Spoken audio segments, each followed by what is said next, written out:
தமிழ் மீடியாவில் உங்களை சந்திக்கிறதுல பெருமகிழ்ச்சி அடைகிறேன். நாம் இப்போ 2025 சனிப்பெயர்ச்சி பலன்களை பார்ப்போம்.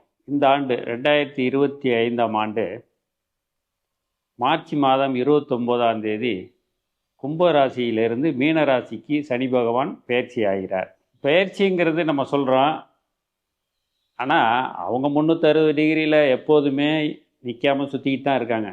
நாட் ஒன்லி இன் சனீஸ்வரன், எல்லா கிரகமும் இயக்கத்திலே தான் இருக்குது. இந்த பெயர்ச்சி அப்படிங்கிறது எப்படின்னா 300லேருந்து 330 வரலும் கும்பராசி, 331லேருந்து 360 வரைக்கும் மீனராசி. ஸோ இந்த 330லேருந்து 331வது டிகிரிக்கு போகிற அந்த நேரம் தான் மார்ச் மாதம் 29ஆம் தேதி இந்த ஆண்டு. இது கும்பராசியிலேருந்து மீனராசிக்கு போகிறாரு. இந்த மீனராசிங்கிறது காலபுருஷ தத்துவத்தில் 12வது வீடு. அது ஒரு நீர் ராசி, குருவோட வீடு. இது நீர் ராசியாக இருக்கிறதுனால இந்த காலகட்டத்தில், அதாவது மீனத்தில் சனீஸ்வர பகவான் சஞ்சாரம் பண்ணும் இந்த காலகட்டத்தில் நீர் சம்பந்தமான வைரஸ் உருவாக வாய்ப்புள்ளது. மக்களுக்கு நீர் சம்பந்தமான வியாதி, ஜலதோஷம், காய்ச்சல், இருமல், இது போன்ற வியாதிகள் வந்து போகும். அப்புறம் கடலோரம் குடியிருக்கிற மக்களுக்கு திடீர் பிரச்சனைகள் வருவதற்கான வாய்ப்புகள் அதிகம் உள்ளது. இந்த ஆண்டு மார்ச் 29லேருந்து அவர் வந்து மீனத்தில் 2027 ஜூன் 3ஆம் தேதி வரலும் இருக்கிறார். இந்த காலகட்டத்தில் குரு ஸ்தானத்தில், அதாவது மத குருமாராக இருக்கிறாங்கல்ல, ஹிந்துவாக இருக்கலாம், அவங்க புத்திசமாக இருக்கலாம், இல்லை கிறிஸ்டியனாக இருக்கலாம், முஸ்லீமாக இருக்கலாம். இந்த மத குருமார்களுக்கெல்லாம் பொற்காலம்.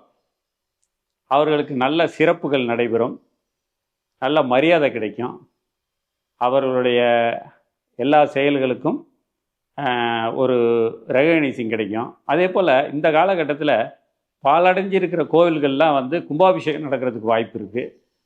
அப்படி இதை பார்க்குற உங்கள் ஏரியாவில் ஏதாவது கோவில்கள் கும்பாபிஷேகம் பண்ண வேண்டிய சூழல் இருந்ததுன்னா அதுக்கு முயற்சி பண்ணிங்கன்னா மக்களாகவோ இல்லை அரசோ கும்பாபிஷேகம் பண்ணுவதற்கான வாய்ப்புகள் அதிகம். அதனால் அதுக்கான முயற்சிகளை பண்ணுங்கள்.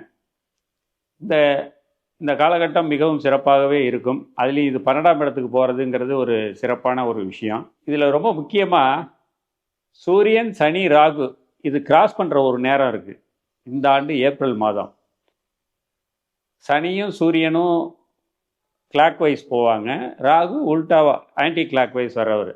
அவங்க கிராஸ் பண்ணுற அந்த நேரம் வந்து இந்த ஆண்டு ஏப்ரல் மாதம். அந்த நேரத்தில் அரசியலில் பெரும் மாற்றங்கள்லாம் உருவாகிறதுக்கு, உலகளவில் மாற்றங்கள் உருவாகிறதுக்கான வாய்ப்புகள் இருக்குது. அதே போல் பொருளாதாரத்தில் உலகளவில் திடீர் மாற்றங்கள்லாம் உருவாகும். இதில் சில பாதிப்புகள்லாம் உருவாகிறதுக்கும் வாய்ப்புகள் இருக்குது. இப்போ நம்ம இந்த 12 ராசிகளுக்கும் சனி பகவான் இந்த காலகட்டத்தில் என்ன பண்ண போகிறார், என்னென்ன செய்வார், அதுக்கான விஷயங்கள் எல்லாம் நம்ம தெளிவாக பார்ப்போம். இப்போ நம்ம ராசிக்கு செல்வோமா? துலாம் ராசி. சனி பகவான் 5ஆம் இடத்திலிருந்து 6ஆம் இடத்துக்கு வருகிறார். கௌரவம், அந்தஸ்து, மரியாதை இதிலெல்லாம் நல்ல முன்னேற்றம் இருக்கும். குடும்ப சூழ்நிலை மிகவும் சாதகமாக அமையும். உற்றார் உறவினர்களோட உதவி கிடைக்கும். உங்கள் முயற்சிகள் வெற்றியாகும். எனவே முயற்சிகளை அதிகப்படுத்துங்கள். பிள்ளைகளின் உடல்நிலையில் கவனம் தேவை. ஏன்னா உடல்நிலை பாதிப்பு ஏற்பட்டு அதற்காக அந்த நோய் தீர்க்க கடன் வாங்க வேண்டிய காலகட்டம் இது. கடன் அதிகரிக்க வாய்ப்பு உள்ளது, கவனமாக இருங்கள். பட் சிலருக்கு கடன் அடையும் வாய்ப்பும் இருக்கிறது. உடல் ஆரோக்கியத்தில் பாதிப்புக்கு வாய்ப்புகள் அதிகம் இருக்கிறது. உடலை கவனித்துக் கொள்ளுங்கள். எதிரிகளால் சின்ன சின்ன பிரச்சனைகள் வந்து போகும். அது இந்த காலகட்டம் முழுவதும் தவிர்க்க இயலாது. கணவன் மனைவியின் உறவு பலப்படும். சுப காரியங்கள், சுப செலவுகள் அதிகம் இருக்கும். அது சந்தோஷமான விஷயம் தானே. முற்பகுதியில் முன்னேற்றமான பலன்கள் கிடைக்கும். செய்தொழிலில் முன்னேற்றம் காண்பீர்கள். வரவேண்டிய பணம் காலதாமதமாக வந்து சேரும். செய்கின்ற காரியங்களில் முழு அனுகூலம் கிடைக்காது. தொழிலில் புதிய முயற்சிகளை தவிர்ப்பது நல்லது. சயன சுகம் பாதிக்கும். தூக்கம் கெடும். தேவையில்லாத வீண் செலவுகள் ஏற்படும். தேவையில்லாத வீண் அலைச்சல்கள் ஏற்படும். கொஞ்சம் கவனமாக இருங்க.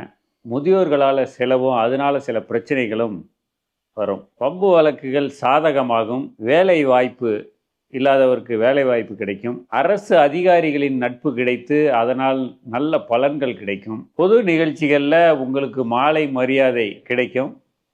அப்படி ஒரு உங்களை கௌரவிக்கிற ஒரு காலகட்டம் இது. கூட்டுத் தொழில் மிகச்சிறப்பாக இருக்கும். பதவி உயர்வு, ஊதிய உயர்வு இதெல்லாம் நடக்கும். புதிய வாய்ப்புகள் உங்களை தேடி வரும். கலைத்துறையை சேர்ந்தவங்களுக்கு, அதே போல் வியாபாரத்தில் இருக்கிறவங்களுக்கெல்லாம் புதிய வாய்ப்புகள்லாம் வந்து சேரும். வெளிநாடு சென்று வரும் வாய்ப்பும் சிலருக்கு கிடைக்கும். பெரும் சாதனைகள் இந்த காலகட்டத்தில் படைப்பீர்கள். இது ஒரு பொன்னான காலமாகும் உங்களுக்கு. கோர்ட்டு கேஸு, வம்பு வழக்கு இதெல்லாம் வந்து முடிவுக்கு வராது. அப்படியே கொஞ்சம் இழுத்துக்கிட்டே தான் போகும். திருமண தடை இருந்தவங்களுக்கு திருமண தடை விலகி சிறப்பாக திருமணம் நடக்கும். புதிய வீடு, புதிய வாகனம் வாங்கும் யோகம் சிலருக்கு அமையும். பூர்வீக சொத்து கிடைக்காம இழுபறியில் இருந்தவங்களுக்கெல்லாம் இந்த காலகட்டத்தில் சொத்து கைக்கு கிடைக்கிறதுக்கான வாய்ப்புகள் இருக்குது. காதல் கைகூடும். கொஞ்சம் முயற்சி பண்ணிங்கன்னா கடன் இந்த காலகட்டத்தில் அடைச்சிக்கலாம் முழுசாக. அது உங்கள் முயற்சியில் இருக்குது. உங்களுக்கு கீழே பணியாளர்லாம் ரொம்ப சிறப்பாக அமைஞ்சிருப்பாங்க. அதனால் உங்களுக்கு வேலை செய்கிற இடத்துல மன நிம்மதியும் சந்தோஷமும் கிடைக்கும். சில தவறான நட்புகள் கிடைக்க வாய்ப்பு இருக்குது. அதனால் சில பழக்க வழக்கங்கள்லாம் மாறுறதுக்கான வாய்ப்பும் இருக்குது. அதனால் புதிய நட்புகளில் கொஞ்சம் கவனமாக இருங்க. அது கொஞ்சம் விழிப்புடன் இருங்கள். எக்ஸ்போர்ட் இம்போர்ட் பிஸ்னஸ் பண்ணுறவங்களுக்கு இது ஒரு பொற்காலம். லாபம் பெருகும். இந்த துலாம் ராசிக்காரர்கள் இந்த காலகட்டம் முழுவதும் நெருப்பில் கொஞ்சம் கவனமாக நெருப்பை கையாள்வதோ, நெருப்புக்கு அருகில் பணி செய்கிறவர்களோ இவங்களை கொஞ்சம் கவனமாக இருங்கள். இந்த துலாம் ராசிக்காரர்களுக்கான பரிகாரம் அப்படின்னா, அரசமர்த்தடி விநாயகரை சனிக்கிழமை காலையில் சூரிய உதயத்தில் வழிபாடு பண்ணிட்டு வந்தீங்கன்னாக்கா உங்களுக்கு இந்த காலகட்டத்தை மேலும் சிறப்பாக்கும். சனி பகவானுக்கான பொதுவான பரிகாரங்கள். சனி பகவான் அசுப சனி, மங்கள சனின்னு 2 ரூபத்தில் இருப்பார். அந்த அசுப சனியை வந்து மங்கள சனியாக மாற்றுறதுக்கு சில எளிய பரிகாரங்களை உங்களுக்கு இந்த பகுதியில் சொல்கிறேன். இதில் உங்களுக்கு எது எளிதாகவும் சுலபமாகவும் செய்ய முடியுதோ அதை நீங்கள் வந்து செஞ்சு பலனை அடையலாம். சனி பகவான் கால பைரவரோட சிஷியன். அதனால் நீங்கள் அவருக்கு வந்து நேரடியாக எந்த அபிஷேக ஆராதனையோ அர்ச்சனையோ பண்ண தேவையில்லை. கால பைரவருக்கு செஞ்சிங்கன்னாக்கா அதை வந்து ஏற்றுப்பார். ஸோ சனிக்கிழமையில் நல்லெண்ணெய் தீபம் கால பைரவருக்கு ஏற்றுனீங்கன்னா நல்லது. அதில் அந்த எள்ளை முடிச்சு போட்டு போடுறாங்கல்ல, துணியில் முடிச்சு போட்டு ஏற்றுறது அது வேண்டாம். ஏன்னா எள்ளுங்கிறது நம்ம முன்னோர்களுக்கு, அதாவது பித்ருக்களுக்கான உணவு. நம்ம அமாவாசையில் வந்து எள்ளு தானே கொடுக்குறோம், அதுதானே அவங்களோட உணவாக போய் சேருது. ஸோ அதை வந்து நீங்கள் அந்த தீபத்தில் தவிர்க்கிறது நல்லது. அது வேண்டாம். நீங்கள் நல்லெண்ணெயில் தீபம் ஏற்றுங்க, அதுவே போதும். அதே போல் கால பைரவருக்கு வந்து பேரிச்சம்பழமும் தேனும் நீங்கள் வந்து நெய்வேத்தியமாக கொடுத்தீங்கன்னாக்கா அது ரொம்ப மிக சிறப்பான ஒரு நெய்வேத்தியம். அதை நீங்கள் ஃபாலோ பண்ணலாம். அதே போல் புணுகு, பன்னீர் இதெல்லாம் வந்து கால பைரவரோட முகத்தில் அப்ளை பண்ணினா அதுக்கும் நல்ல பலன் இருக்குது. அதே போல் நம்ம சனி பகவான் வந்து இடதுகால் ஊனமுற்றவர். இடதுகால் ஊனமுற்றவருங்கிறதுனால இடதுகால் ஊனமுற்ற ஒரு நபருக்கு அன்னதானம், வஸ்திரதானம் பண்ணோம்னா அது வந்து சனி பகவான் சந்தோஷமாக ஏற்றுப்பார். ஸோ அதை நீங்கள் ட்ரை பண்ணி பார்க்கலாம். இது எதுவுமே செய்ய முடியாது. சிம்பிள் பரிகாரமாக ஒன்று இருக்குது. சனி பகவானோட பாதிப்பு அதிகமாக இருக்கிறவங்களுக்கு வீட்டிலேருந்தே செய்கிற பரிகாரம்.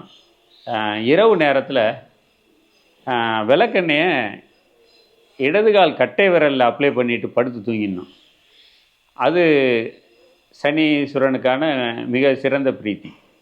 அதை நீங்கள் ட்ரை பண்ணி பார்க்கலாம். அப்புறம் சனிக்கிழமை மாலை நேரத்தில் வன்னி இலையால் சனி பகவானுக்கு அர்ச்சனை பண்ணலாம். வன்னி இலையால் அர்ச்சனை பண்ணிங்கன்னாக்கா சனி பகவான் சிறப்பாக வேலை செய்வார். அதே போல் அதே 6 மணிக்கு, சனிக்கிழமை 6 மணி, மாலை 6 மணிக்கு மேலே வன்னி மரத்தடியில் விளக்கு ஏற்றினாலும் அதுவும் சிறப்பான பலனை கொடுக்கும்.